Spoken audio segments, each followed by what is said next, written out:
Ready? Okay. The leading cause of death among teens is automobile accidents. And also, did you know that in 2009, 3,466 teens were killed and due to automobile-related injuries. And also, there are three leading causes for these automobile accidents. One of them was texting. The second one was changing stations on the radio.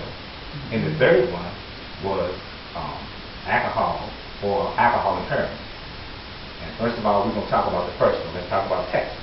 And did you know that in a survey that was done in 2008 by the American Automobile Society, that 1,016 to 17-year-old polled was asked the question whether they text or not during driving, and 46% of the teens that were asked the question said yes.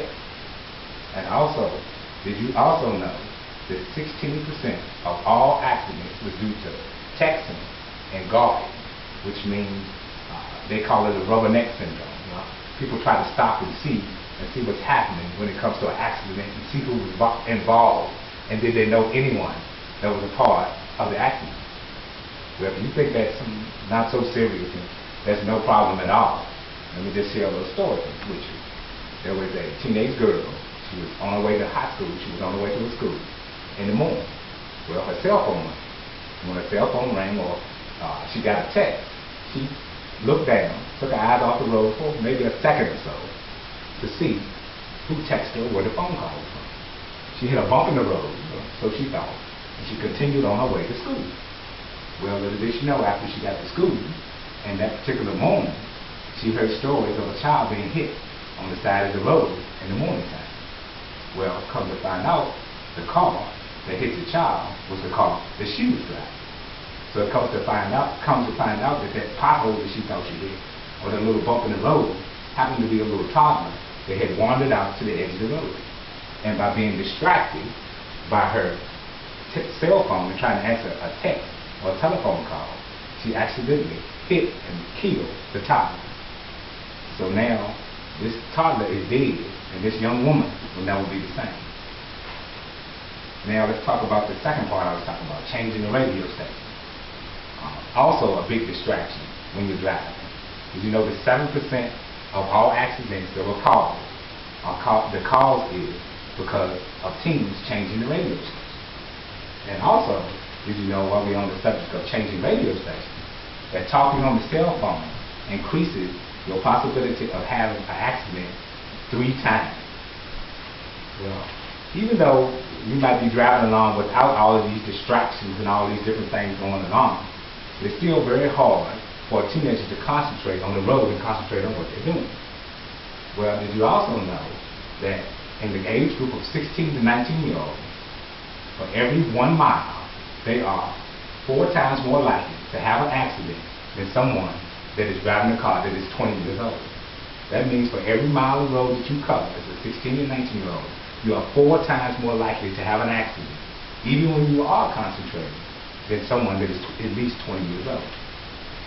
Did you also know that 25 to 50% of all accidents are caused by distraction, some type of distraction, whether it's being on the cell phone, whether it's texting while driving, or whether it's being preoccupied with what radio station and what song playing on the radio. And also, there's one more thing that we have to cover. It's alcohol impairment or alcohol-induced accidents. Does anybody in the room know the percentage that you have to be legally drunk in all 50 states? No. It's 0.08. And I would hope that my teenage daughter over there holding the camera would know that. I know. Well, even though it takes you can be 0.08 to be legally drunk, did you know it only takes 1 drink, 1 beer, or 1 drink of alcohol to slow your reflexes or impair your judgment? So you don't necessarily have to be drunk to be impaired and not be able to handle a vehicle correctly. Now, I wonder myself, what can we do about this problem? What are some things that we can do? Well, we could institute a safe driving program, a program in which the teens will be taught how to drive and the correct ways to do it. drive without texting or being distracted by the radio. And also, these distractions, you would institute a no texting policy, no texting while driving, or doing anything that would distract you from maybe having an accident.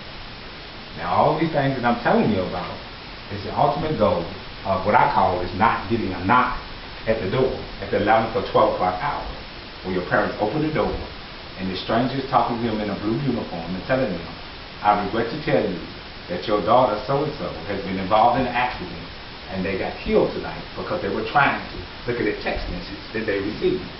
The only thing that I'm asking you and I'm imploring every teenager to do is just to remember, I don't want to have to worry about the next time that I see you or the next time that I see your name. It'll be right here on this tombstone in the grave.